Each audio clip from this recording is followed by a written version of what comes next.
confesso que quando o pastor mandou a mensagem, falou comigo na terça-feira, ele ainda falou assim: Sara, eu ia falar com você no domingo, mas aí teve aquela correria Dia das Mães, estou falando contigo hoje. Eu falei, graças a Deus, pelo menos eu consegui dormir de domingo para segunda, de segunda para terça, porque desde terça-feira que eu não durmo mais. Mas amém.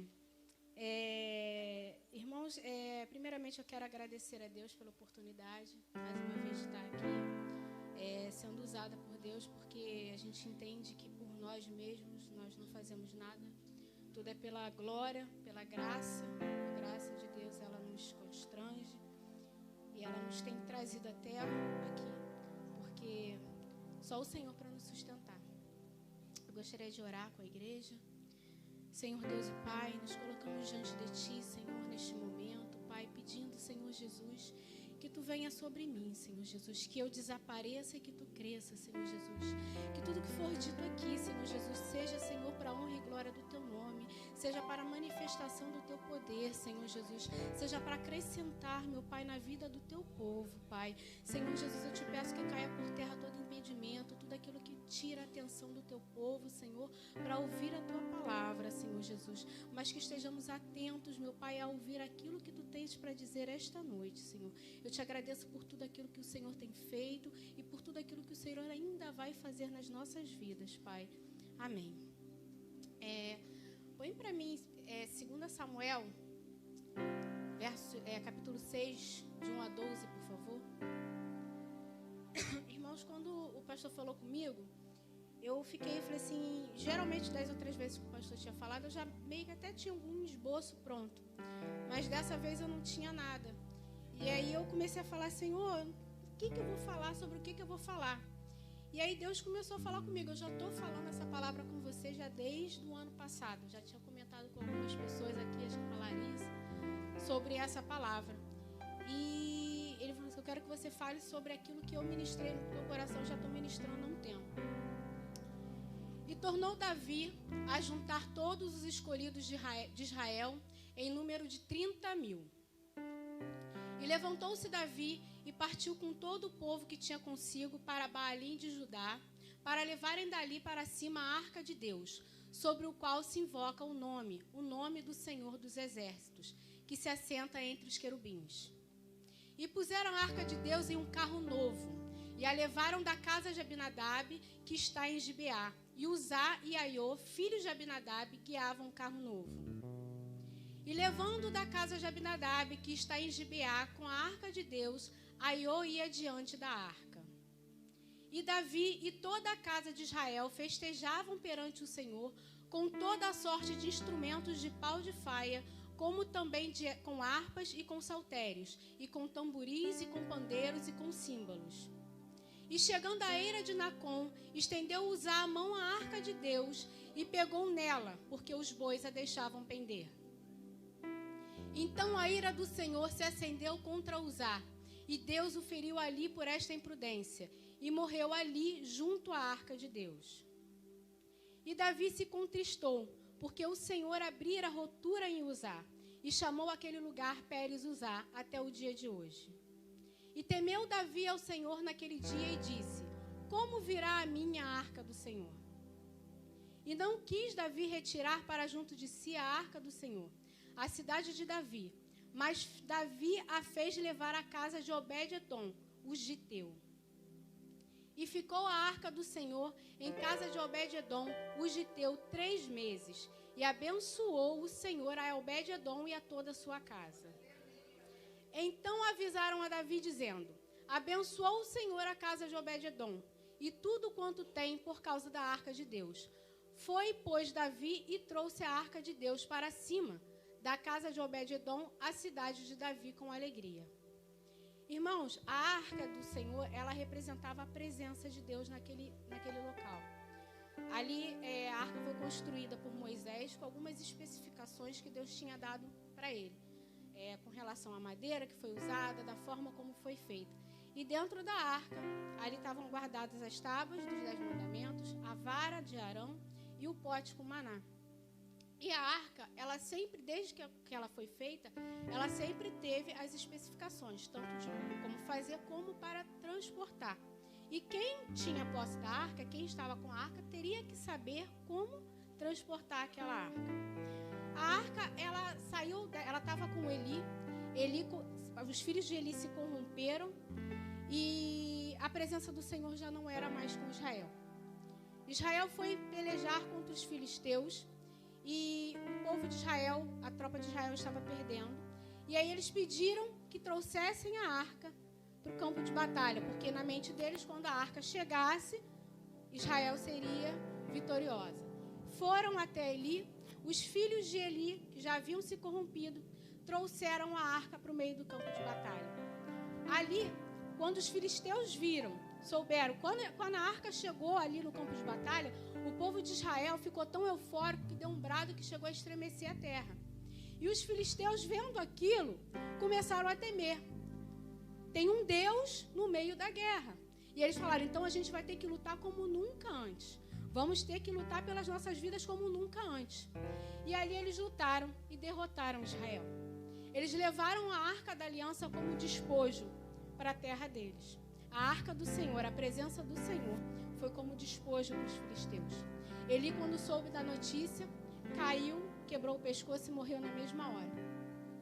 E quando os filisteus levaram aquela arca, colocaram a arca do Senhor no templo deles, no templo do Deus Dagom, deixaram a arca de frente para o Deus deles, foram embora. Quando chegou de noite, o Senhor feriu aquela imagem e a cabeça daquele Deus caiu diante da arca. No dia seguinte, chegaram lá, colocaram novamente aquela cabeça no local, deixaram ali e foram dormir. Quando voltaram, a cabeça e os braços daquele Deus estavam diante da arca. E aí eles começaram a temer aquela arca. Não quero, porque ela está trazendo vergonha para o nosso Deus. Tira ela daqui. E começaram a percorrer com a arca por todas as cidades daquele povo. E em todos os lugares que aquela arca chegava, ela trazia terror com ela. Porque as pessoas daquela cidade eram acometidas por tumores e por a praga de ratos. E aí, ela foi percorrendo de cidade a cidade, até chegar ao ponto que ninguém mais queria a arca ali, porque o povo já estava morrendo. O povo estava sofrendo com hemorroidas e ratos. E aí mandaram chamar um sacerdote deles, do povo deles. O que a gente faz? Faz o seguinte, constrói imagens de ouro, dos tumores e dos ratos, coloca essa arca num carro de boi, e manda essa arca aí, bota o cofre junto ali e manda essa arca aí. Se os bois atravessarem e chegarem até lá, a divisa lá com Israel, a gente vai saber que foi o Deus dele que estava enfurecido conosco, mas que aceitou a nossa oferta e vai nos livrar. Se os bois voltarem ou não chegarem lá, é porque tudo não passou de uma coincidência. E colocaram a arca. E a arca atravessou e chegou até o povo de Israel. O povo alguns camponeses estavam ali colhendo, quando viram a arca, eles começaram a jubilar, ficaram muito felizes porque tinham visto a arca do Senhor, a arca tinha voltado para o povo do Senhor. Mas mesmo assim, eles ainda assim, desobedientes, alguns deles ainda abriram a arca, e 70 pessoas morreram por abrir a arca para ver o que tinha dentro da arca. E ali a arca foi para a casa de Abinadab. Essa arca, irmãos, ficou na casa de Abinadab durante 20 anos. Por 20 anos, a arca do Senhor, a Shekinah, a presença do Senhor, ficou na casa de Abinadab. Os filhos de Abinadab foram criados com a presença da arca do Senhor. E aí, em determinado tempo, depois de 20 anos, Davi foi nomeado rei. E Davi, a gente sabe, Davi era muito impetuoso, ele tinha um coração, ele queria fazer as coisas para o Senhor. Não, eu vou fazer, eu vou resolver. E Davi foi até a casa de Abinadab. Falou, eu vou resgatar a arca e eu vou trazer a arca de volta para Israel. Essa arca tem que voltar para Israel. Só que Davi, ele não consultou o jeito certo, os princípios da arca, porque a presença tem princípios. Para chegar até a presença, você precisa cumprir os princípios de Deus. Davi, ele não procurou saber. E Abinadab, por sua vez, estava com aquela arca há 20 anos também não procurou saber. Colocaram a arca do Senhor num carro de bois. os filhos de Abinadab junto, com aquele cortejo, junto com Davi. E foram. Até que, chegado um dado momento, um dos bois tropeçou. E Uzá, filho de Abinadab, tocou na arca. Acho que ele pensou, eu vou salvar a presença de Deus. Eu, como homem, vou salvar Deus. Espera aí que eu não vou deixar Deus cair, não. Tocou na arca. E naquele momento, ele foi fulminado. E aí Davi parou e falou, e agora? Uzá, ali do lado da arca, fulminado. Davi, ali naquele momento, ele entendeu que ele tinha feito algo errado. Porque Davi, querendo ou não, ele tinha intimidade com Deus. Deus falava com Davi. E aí ele começou a pensar, o que eu vou fazer? Como é que o Senhor não quer ir junto comigo? A presença do Senhor não quer ir junto comigo? Como é que eu vou fazer? E aí ele avistou uma casinha na beira do caminho. Falou, é ali que a arca vai ficar. E ele chegou ali naquela casa, e o morador da casa se chamava Obed-Edom. E o Senhor vem tratando comigo sobre Obed-Edom já desde o ano passado, e agora que eu fui procurar, agora que eu entendo o que significa de fato a casa de Obed-Edom. E aí Davi chega para Obed-Edom, eu posso conjecturar, como diz o pastor André, Obed-Edom chega à presença do rei na casa dele. Obed-Edom não morava numa cidade de muros fortificados. Obed-Edom não era dono de uma propriedade. Obed-Edom morava na beira do caminho. Então a gente pode pressupor que ele era um homem pobre, de poucas posses. E aí Davi chega para Obed-Edom e fala, olha, a arca do Senhor vai ficar na sua casa. E aí, se a gente se colocar hoje no lugar de Obed-Edom, ele estava, a arca do Senhor parada ali, tinha um corpo fulminado do lado da arca. E o rei te pedindo para você guardar aquela arca. E aí Obed-Edom provavelmente temeu naquele momento. E aí eu fico imaginando, Obed-Edom chega para Davi e fala, meu rei, você sabe qual é o meu nome? Você sabe quem eu sou? Meu nome é Obed-Edom. Obed significa servo, escravo. Edom, ele era um edomita, descendente de Esaú, povo inimigo de Israel. E o pior, ele era da terra de Gate, a terra de Golias, a qual Davi acabara de matar. E ele fala, se um israelita, descendente da tribo de Judá, colocou a mão na arca, foi fulminado, imagina eu, improvável. Um homem que tinha todo um histórico, que não tinha nada para oferecer, mas o Senhor quis pousar naquele lugar. O Senhor não queria mais estar no meio dos reis. Ele queria uma adoração verdadeira. Ele queria uma adoração sincera. Ele queria alguém que se posicionasse diante dele. E Obed-Edom, naquele momento, tomou a melhor decisão da vida dele. Ele falou, meu rei, pode colocar a arca aqui. Separou o melhor lugar da casa dele. Separou o melhor lugar da casa dele e colocou a arca do Senhor. Esses dias, logo depois daquele culto com o pastor Alain, aquela noite eu não dormi. Eu deitava e aí o Senhor falava, Sara, vai orar. Aí eu ajoelhava. Aí eu orava, deitava de novo, o Senhor, ora de novo. Aí eu ajoelhava e orava. Isso foi a madrugada toda.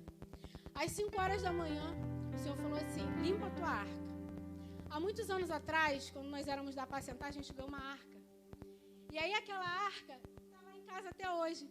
E no início, logo lá no início, dentro daquela arca, ficavam os meus pedidos de oração, inclusive a conversão do meu esposo. E aí eu prezava por aquela arca. Mas com o passar do tempo, a arca deixou de ser a presença e se tornou somente um objeto. Assim como fez Abinadab, a casa de Abinadab. Eles começaram a tratar a arca como um objeto. E quando eu fui abrir a minha arca, tinha moeda, tinha sapatinho de boneca, tinha o cartão que eu peguei quando eu fui cremar os restos mortais da minha mãe, estava ali dentro. E o Senhor começou a palestrar comigo, falou, Sara, tira tudo.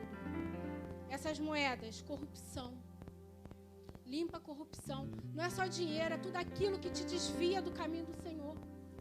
Você não pode barganhar com Deus. Ah, Senhor, eu te dou um pouquinho da minha atenção, mas eu tenho que voltar para aquilo ali. Nada pode roubar a tua adoração. O Senhor não divide a adoração dele com nada e nem com ninguém. Aí eu peguei aquele sapatinho de boneca. A tua infantilidade. Está na hora de crescer. Está na hora de amadurecer na fé. Eu tenho algo novo para te dar. Eu tenho alimento espiritual sólido. Está na hora de você mastigar. Para de querer ser infantil e ficar mamando a mamadeira, esperando que alguém, toda vez que você se entristece, o pastor, a pastora, a diaconisa tem que ir lá te acudir. Vamos, levanta, filho.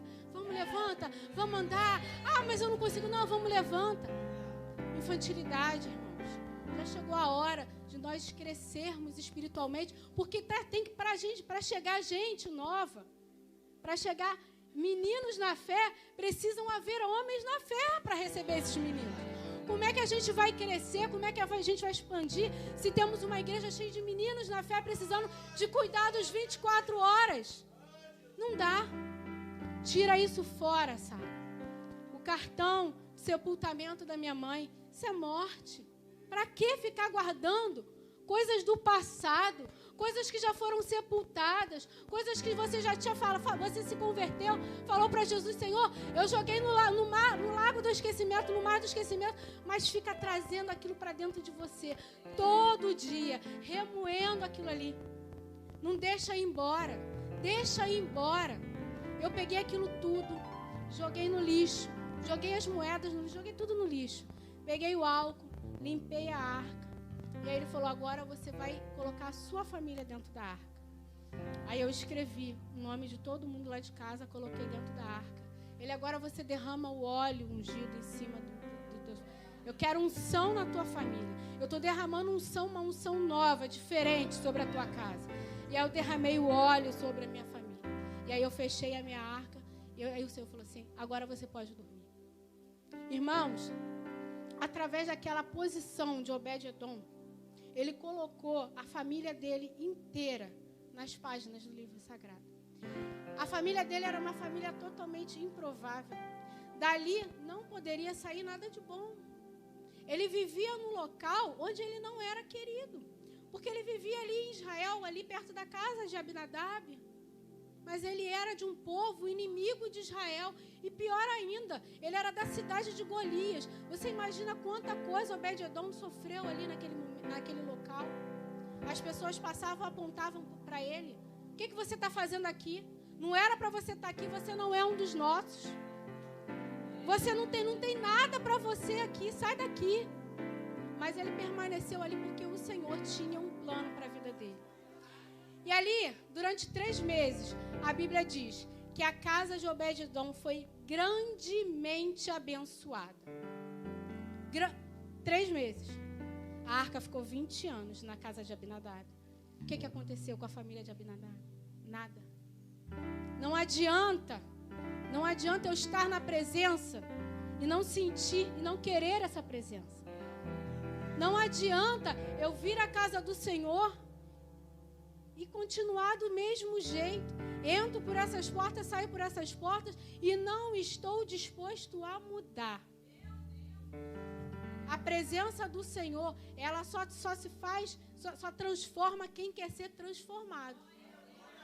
Se eu não quiser, porque o Senhor, ele não vai invadir o coração de uma pessoa resistente. A primeira coisa é você querer. Abinadab provavelmente se sentia superior. Porque eu sou israelita, eu sou da tribo de Judá, eu conheço as leis, eu sou doutorado, eu sei tudo sobre essa arca. Ele sabia tudo sobre a arca, mas não sabia nada sobre o Deus daquela arca. Ele conhecia a arca, mas não conhecia o Deus daquela arca. E aí, depois desses 3 meses, chegou a notícia lá para Davi. Davi, a família de Obed-Edom, a casa de Obed-Edom foi grandemente abençoada. E aí Davi se alegrou, porque para Davi a presença já tinha ido embora. Aí ele falou assim, olha, se o Senhor está abençoando lá, então a presença de Deus voltou. Agora eu vou voltar lá e eu vou buscar a presença de Deus novamente. Aí ele falou assim, não, mas agora eu vou fazer tudo certo. Aí ele se vestiu, colocou a roupa sacerdotal, chamou os levitas, vamos lá comigo, vamos lá buscar a arca. Aí ele chegou até a casa de Abinadab para poder buscar aquela arca. Quando ele chegou lá, eu posso imaginar o espanto de Abinadab. Davi chega lá e fala assim: Abinadab, eu vim buscar a arca. Aí Abinadab: você vai levar a arca, meu rei? Não, eu tenho que levar a arca de volta lá para Israel. Não, mas eu não posso viver sem a presença. Não, mas eu tenho que levar a arca. E agora? Você já foi abençoado, Obed-edom. A tua casa foi grandemente abençoada. Todo mundo está sabendo. Uzá abriu portas para Obed-edom. A bênção de Obed-edom trouxe avivamento para Israel, a ponto de Israel se alegrar e ir lá buscar a arca. Só que tinha um porém. Obed-edom já tinha se apaixonado pelo Deus da arca. Ele não podia mais viver sem a presença daquele Deus. E aí Davi fala para ele: Obed-edom, mas você já foi abençoado, está aqui, ó, a casa, tudo que você queria. Ele: mas eu não quero isso. Eu não quero a bênção. Eu quero Deus da bênção. A bênção não me importa. Eu quero Deus. Eu estou apaixonado por esse Deus. Coloca para mim, por favor. Deixa eu ver se eu acho aqui. 2 Crônicas 26, por favor.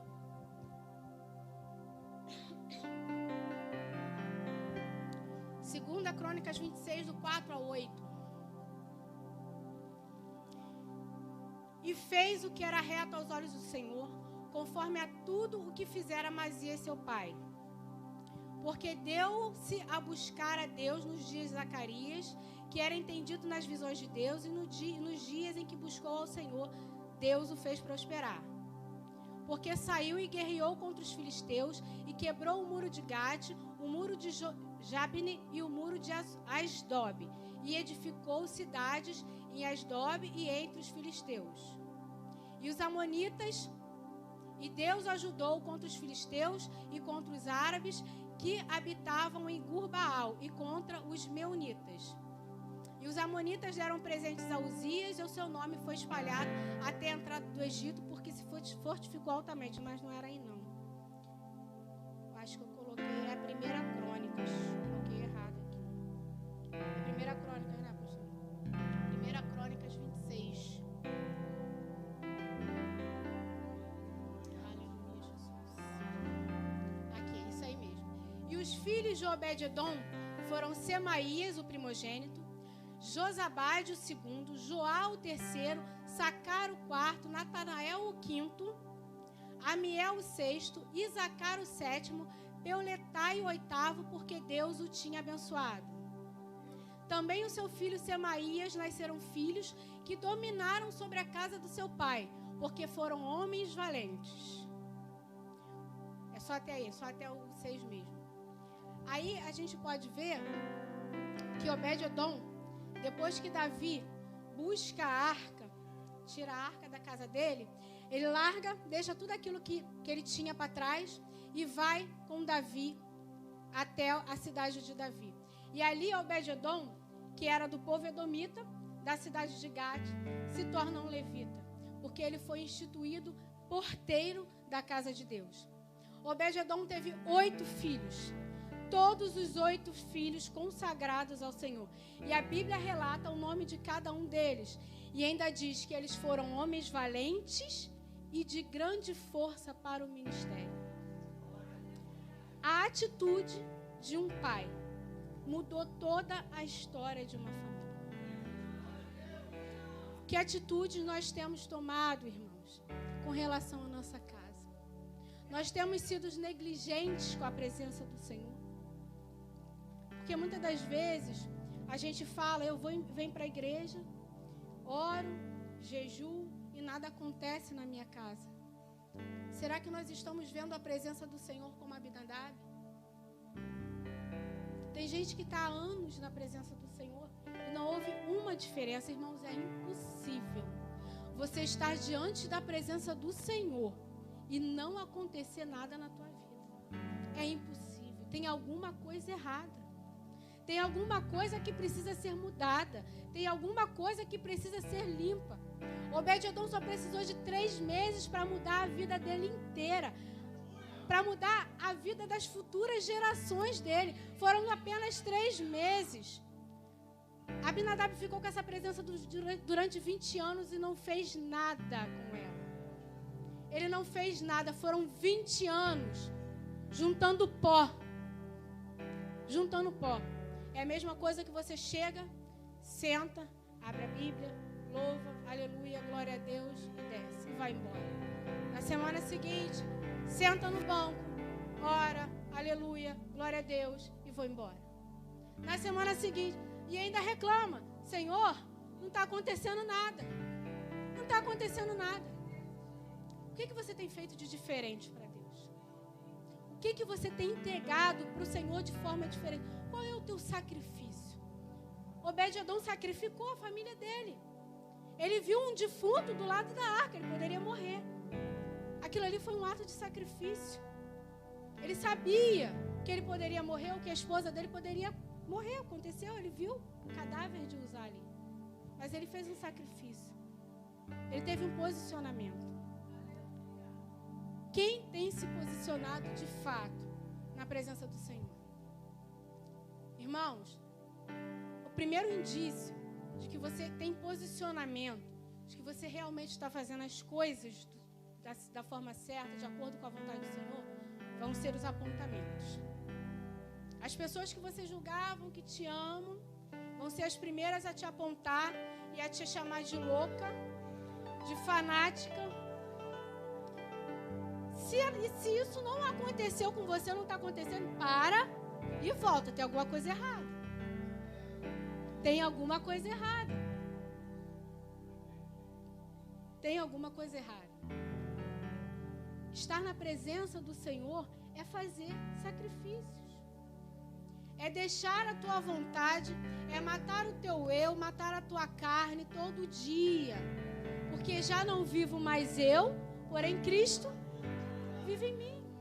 Eu sou só um instrumento dele. Só que nós servimos a um Deus que ele, nós somos humilhados. E quando tem que honrar, ele nos honra em público. Quando é para honrar, ele nos honra em público. Eu ouvi durante muito tempo: agora você só quer saber de Deus, só quer saber da igreja. Você é fanática, você é maluca, você é doida, isso, aquilo outro. E aí, um dia desse, eu estava sentada, e essa pessoa que sempre falava isso para mim, está começando a ir na igreja agora, aí virou pro meu pai e falou assim: pô, a pregação hoje foi braba. Meu pai, o que foi? Pô, o pastor falou, cara, que crente de verdade tem que ter comprometimento. Não pode ser só crente domingo e na quarta não ser crente, não. Tem que ser crente de ir para a igreja todo dia. Aí eu virei e dei aquela olhadinha assim, aí abaixou a cabeça. Eu não preciso falar nada. Você não precisa falar nada, porque quem te justifica é Deus. A nós cabe fazermos a vontade dele, sem questionar. Sem questionar. É fazer a vontade. É seguir a vontade de Deus. Nós precisamos ter conhecimento sobre o Deus a quem a gente serve. Nós não podemos barganhar a presença de Deus. E para ter essa ciência da presença, você só consegue com intimidade. Quando você não tem intimidade com Deus, você não sente. Você não sabe que Ele está ali. Por exemplo, meu esposo, eu conheço meu esposo quando está chegando pelo barulho do carro. Pelos passos na escada, eu sei que é ele. Porque eu tenho intimidade, a gente está junto há muitos anos. Da mesma forma, Deus quer construir essa intimidade contigo. Porque quando o diabo ele vem para matar, roubar e destruir, e ele te engana de várias formas. Mas quando você tem intimidade com Deus, você sabe exatamente aquilo que é de Deus e aquilo que não é de Deus. Você não é enganado. Eu preciso ter intimidade com Deus, eu preciso buscar Deus, eu preciso ouvir a voz de Deus. Eu preciso ler a Bíblia. Por mais que eu não esteja entendendo o que Ele está dizendo naquele momento, mas eu peço para o Senhor sabedoria. Na Bíblia está escrito: a sabedoria, quem pedir, ela será dada. Peça sabedoria. Eu leio, eu abro a Bíblia, não consigo entender nada. Pede sabedoria. Pega o Google, vai lá, pede para o Google te ajudar. Hoje a gente tem ferramentas. Só que a gente fica naquelas muletas, sabe? Aquilo que, eu não entendo. Eu não sei. Irmão, ora por mim. Irmão, jejua por mim. E a gente não quer fazer nada. Aí o irmão está lá cheio da presença, cheio de intimidade com Deus. Como disse o pastor Dário, Deus ele não tem favoritos, Deus tem íntimos. Aí o irmão está lá falando com Deus e eu estou aqui, irmão, ora para mim, ora por mim. Irmãos, é para todo mundo. A presença é para todo mundo. Intimidade é para todo mundo. Basta você querer, basta você buscar. O que eu tenho para dizer, irmãos, essa noite, que o Senhor falou comigo, é o que você tem deixado contaminar a tua arca. Aonde você deixou a sua arca se contaminar? Aquilo que está te impedindo de sentir a presença de Deus. Muitas das vezes, na nossa caminhada, a gente se depara com determinadas situações que nos chateiam, que nos trazem tristeza, que nos enfraquecem. Só que a gente não tenta, a gente não chega para Deus e fala, Senhor, me socorre. A gente vai acumulando aquilo ali. E aquelas coisas vão lotando o nosso interior, tirando espaço de adoração, tirando o espaço que era para ser de consagração a Deus. A gente vai remoendo, a gente vai trazendo rancor, vai trazendo tristeza, vai trazendo mágoa. O Senhor Jesus falou, joga todo o seu jugo sobre mim. Joga tudo sobre mim. Só que a gente não quer, sabe por quê? Porque isso é a nossa desculpa para não fazer aquilo que a gente tem que fazer na presença de Deus. Porque se eu me dispor a deixar tudo para trás e viver de fato aquilo que o Senhor quer que eu faça, vai me dar trabalho. É mais fácil reclamar de que não está acontecendo nada do que tentar fazer algo para que algo aconteça. Aí não adianta eu olhar para o meu amigo, para o meu irmão e só desejar a bênção dele. Eu quero querer o Deus, eu tenho que querer o Deus daquela bênção. O meu irmão está sendo abençoado por quê? Em primeiro lugar, porque o Senhor quer, mas também por causa de busca. A gente quer viver a bênção, mas não quer viver o processo. A palavra que eu tenho essa noite para dar para vocês é que vocês tenham a atitude de Obed-Edom. Que vocês se lancem na presença de Deus. Que tragam a presença para dentro da família de vocês. Tragam a família de vocês para perto dessa presença. Orem pela família de vocês. Profetiza sobre essa família. Irmãos, eu ainda nem tenho família, eu sou solteiro. Tem família sim. Deus está gerando uma família para você. Tem algo sendo gerado por Deus para você. Seja profeta. Seja profeta dentro da tua casa. Profetiza. Pede autoridade espiritual do Senhor. Olha para aquela situação e fala que chega, acabou. A partir de hoje a presença do Senhor vai ser suficiente, vai habitar aqui dentro. Eu não quero mais saber disso. Abre a tua boca, como a pastora, abre esse bocão para profetizar, para falar de Deus. Para de aceitar aquilo que o diabo quer incutir na tua casa. Para de aceitar lixo espiritual. Para de aceitar lixo espiritual, irmãos. É gente com problema chegando até a tua casa, despejando todo dia. É todo dia. Fulano, eu não aguento mais. Aí você dá uma palavra. Chega no dia seguinte, a pessoa volta. Fulano. Gente, dá um baixo. Fala, irmão, olha só. Tô orando por você, mas não vem mais aqui, não. Eu oro daqui, tu ora de lá. Tá vendo o irmão te ligar? Não atende, não. Ó, irmão, espera cair a ligação. Eu tô fazendo isso.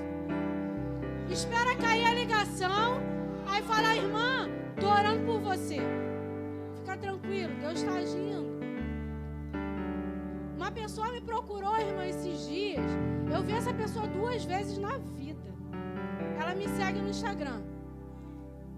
Aí ela me ligou pelo direct do Instagram. Eu nem sabia que no Instagram tinha telefone. Daqui a pouco eu tô vendo aquela ligação. Eu falei, eu não vou atender nada. Chamou. Quando caiu, ela me mandou mensagem com a voz. ora por mim, que eu estou tentando me matar, que eu estou tomando um monte de remédio. Irmã, você está indo na igreja? Não. Então vai, irmã. Você precisa ter do seu lado pessoas que vão te levar para a presença de Deus. Eu nem sei onde é que tu mora, irmão. Como é que eu vou te ajudar? Eu estou orando. Você já tinha me pedido oração de manhã cedo, irmão. Já estou orando por você. Mas eu não posso deixar entrar dentro da minha casa, irmãos. Fica ligado. Fica ligado. É raposinha querendo entrar na tua casa. Ah, me ajuda. Aí daqui a pouco tá entrando, tá dando um café. Daqui a pouco você tá passando dentro da tua casa pelos mesmos problemas que ela. Tá passando pelos mesmos. Até que eu vou falar assim, caramba! Eu tô passando pela mesma coisa que fulano, gente. É como o pastor fala, entrou em guerra que não era tua. Tu vai entrar numa guerra que não é tua, sem arma forjada. Sabe o que vai acontecer? Vai morrer na guerra. Vai morrer na guerra. Precisamos estar atentos. Atentos àquilo que o Senhor trata com a gente. Porque Deus não nos deixa enganados. Ele fala, Ele avisa. O povo de Deus peca por não conhecer a palavra. Mas o Senhor não nos deixa enganados. Ele vai usar, nem que seja uma mula como Ele fez com o Balaão. Mas Ele vai usar alguém para falar contigo. Mas vocês precisam estar, a gente precisa estar com nossos ouvidos afiados para ouvir a voz de Deus. E tentar tirar aquela capa de super crente que eu resolvo tudo, que é tudo comigo, joga aqui no meu peito que eu vou resolver. Não é assim não, irmão. Não é assim não. Pede ajuda. Mas pede ajuda para quem está capacitado para te ajudar. Não é para aquela irmã que só quer saber da tua vida, para ela falar, ih, tu não sabe o que é que fulana veio me falar. Não está nem orando por você. Sabedoria, irmãos. Sabedoria. Fala com quem vai poder resolver teu problema. Procura quem vai poder resolver teu problema. Não é para qualquer um que você vai abrir o que está acontecendo na tua casa, não. Não é para qualquer um que você vai dividir teus problemas, não. Tem gente certa. O Senhor instituiu sacerdotes para isso. É muito minha amiga, é muito legal, mas não é trabalho dela. Trabalho do pastor, da pastora. São sacerdotes instruídos por Deus. São joelhos que se dobram todas as noites para orar por você. Entendimento, sabedoria da palavra. Nós precisamos buscar isso. Em primeiro lugar, precisamos buscar o reino de Deus. As demais coisas são acrescentadas. Mas eu preciso colocar dentro da minha casa, dentro do meu lar, a presença. A presença de Deus tem que ser algo cotidiano. Não é naquele dia, daquele culto de avivamento que eu vou chegar pegando fogo e chegar no dia seguinte. Não. Tem que ser algo cotidiano. Eu tenho que levantar um altar para Deus dentro do meu lar. Eu tenho que priorizar a palavra de Deus. Eu tenho que ouvir louvores dentro da minha casa. O que você tem colocado dentro do seu lar? O que você tem deixado entrar dentro da sua casa? Tira essa noite, irmãos. Faz uma autoanálise. Pede para o Espírito Santo. Eu falo, cara, meu melhor amigo. Às vezes eu e ele, a gente bate altos papos. Principalmente de madrugada. Espírito Santo, chega aqui. Fala para mim o que está de errado. Ele vai começar a falar com você. Ele vai te mostrar tudo aquilo que você precisa mudar. Tudo aquilo que está incomodando o Senhor. E aí, você tem que estar disposto a fazer essa mudança. E aí, quando você tem disposição para mudar, aí você vai ver de fato a presença, a Shekinah do Senhor encher a tua casa de uma forma tão grande que as pessoas que vão passar por lá vão falar, caramba, tem alguma coisa diferente nesse lugar. Porque a presença vai transbordar. Vai falar, nossa, eu gosto tanto de vir na tua casa. Pô, aqui tem uma vez, quando a Bia era pequena, nós tínhamos um grupo de irmãs de oração na escola dela. E aí, às vezes, cada uma fazia na casa de uma. E as meninas iam lá em casa e falavam, Sara, eu gosto de vir na tua casa porque aqui eu sinto como se fosse um pedacinho do céu. Porque eu cultivo a presença do Senhor. Porque eu anelo pela presença do Senhor. Porque eu não negocio a presença do Senhor. Tá Tá gostando, não tá gostando, não quero nem saber. O que me importa é o que Deus vai pensar de mim. Eu falo, eu não posso deixar a presença de Deus porque eu não presto. Sem Deus eu não presto. Eu não presto para nada. O ato de você se voltar para Deus é um ato de inteligência, gente. Quem é que não quer ter Deus do lado? Quem é que não quer ter Deus como Senhor da tua vida, como aquele que vai te prover, aquele que vai te guardar, aquele que vai te cuidar? É um ato de inteligência. Eu prefiro quem cuidando das minhas coisas, Deus ou o diabo? Porque só tem esses dois caminhos. Não existe um meio termo. Nós precisamos usar uma fé inteligente.